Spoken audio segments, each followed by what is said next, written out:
नमस्कार, मैं हूं मुरली मनोहर। आप देख रहे हैं नेशनल कवरेज। तो नेशनल कवरेज का सबसे लोकप्रिय कार्यक्रम राजनीतिक चर्चा में आपका स्वागत है। सोमवार के दिन नागरिकता संशोधन विधेयक लागू कर दिया गया। नागरिकता संशोधन बिल 1955 को 9 दिसंबर 2019 को संसद में लाया गया और उसे पारित कर दिया गया। 11 दिसंबर 2019 को राज्यसभा से भी पारित कर दिया गया। राष्ट्रपति की मंजूरी भी मिल गई। नागरिकता संशोधन विधेयक क्या है, हम आपकी जानकारी के लिए बता दें कि अफगानिस्तान, पाकिस्तान, बर्मा देश और बांग्लादेश से जो ईसाई, हिंदू, सिख, बौद्ध,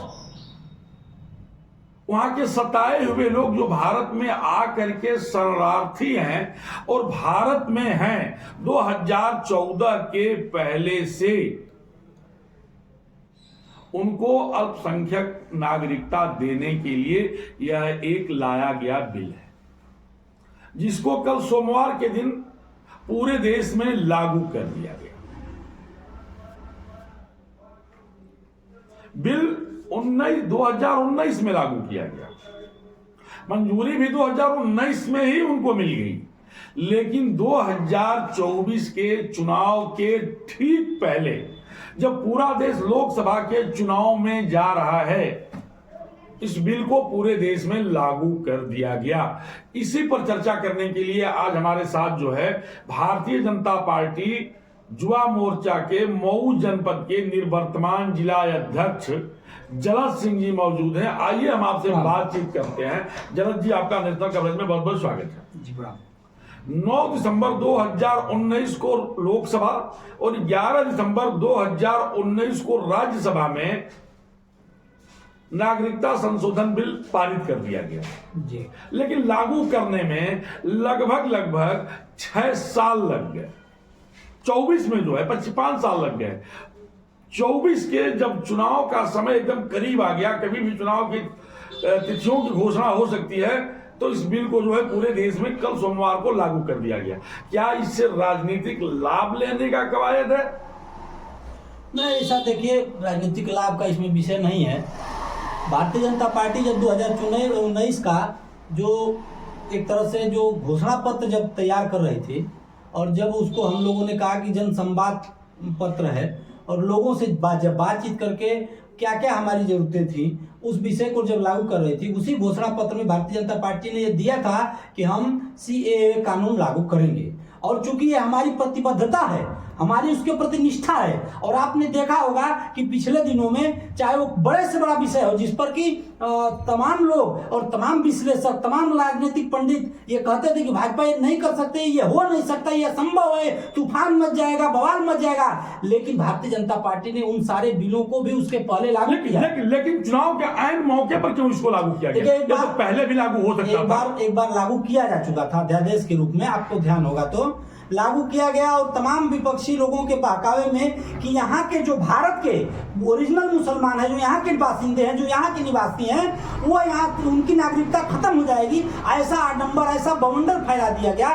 तो लोग भड़क गए, पूरे देश में दंगा फसाद बवाल होने लगा, तो गवर्नमेंट ने उसको रोक लिया। जब लोगों ने समझ किसी भी नागरिक का, चाहे वो किसी जाति धर्म का हो, उसके लेकिन सवाल तो यह पैदा होता है कि ये तो नागरिकता देने का बिल है, नागरिकता लेने का बिल तो है नहीं।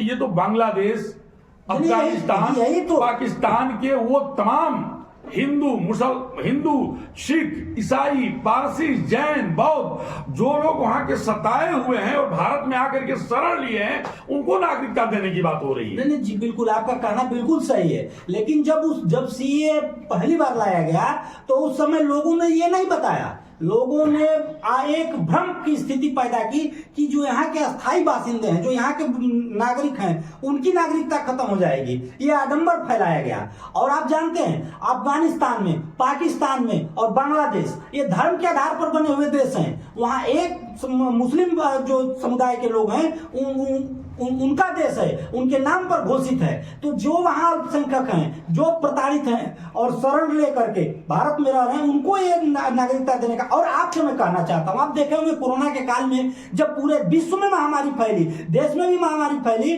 तो पूरे विश्व से और भारत के अनेक राज्यों से जो पर प्रांतीय भी थे वो अपने अपने कहाँ गए, आखिर वो लौट के अपने कहाँ आए, अपने गांव आए, अपने गांव आए। उसी तरीके से यदि बौद्ध, सिख, ईसाई, हिंदू यदि अफगानिस्तान में, पाकिस्तान में या बांग्लादेश में प्रताड़ित होगा तो जाएगा कहाँ? वो सीधे सीधे है कि वो हिंदुस्तान में आएगा। वो ऐसे लोगों को नागरिकता देना चाहिए। कानून भी बहुत बढ़िया है, नागरिकता दिया जाना चाहिए, कानून को पारित कर दिया गया है, उसको अमल में लाया जा रहा है, लेकिन चुनाव के ऐन मौके पर इसको क्यों किया गया है? नहीं, ऐसा नहीं। सारे लोग जानते थे कि भाजपा की सरकार सीए लाएगी, और मोदी जी के बारे में आप जानते हैं कि मोदी जी की गारंटी ही, ये सब लोग जानते हैं कि वो गारंटी है। मोदी जी ने भी कह दिया है, इशारों में भी कह दिया है, तो इस बात को विपक्ष को और पूरी जनता को मानना चाहिए कि वो काम होगा, दृढ़ता के साथ होगा। अगर सीए देश में लागू कर दिया गया तो कितना फायदा बीजेपी को मिलेगा और कितना नुकसान विपक्ष को? नहीं, देखिए, सीए से हम राजनीतिक लाभ लेने के चेष्टा में नहीं है, न ये हमारा राजनीतिक विषय।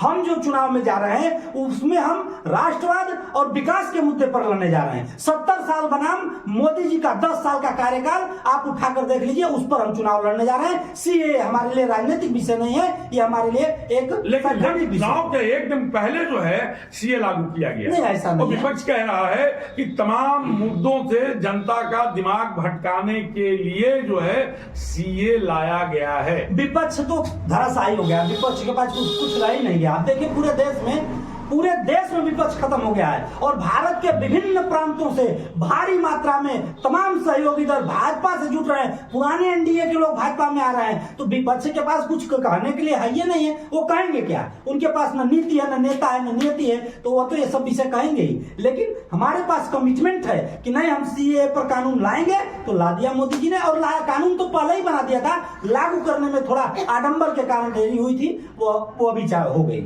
इसके लिए हम मोदी जी को सीए लागू करने में कितना लाभ बीजेपी को चुनाव में मिलेगा 2024 में, इसको तो समय ही बता पाएगा, और कितना बड़ा नुकसान जो है विपक्ष को मिलेगा वो आने वाला समय ही बता पाएगा। लेकिन यह जो विधेयक लाया गया है, जिसको लागू किया गया है, निश्चित तौर पे जो है पाकिस्तान, अफगानिस्तान और बांग्लादेश से वे तमाम हिंदू, जैन, ईसाई, पारसी, बौद्ध जो है, जो वहां के सताए हुए लोग भारत में आकर के शरणार्थी हैं, उनको नागरिकता दे करके एक बड़ा काम किया गया है। मुरली मनोहर के साथ प्रिंस शिखा से बने रहिए मेरे साथ, देखते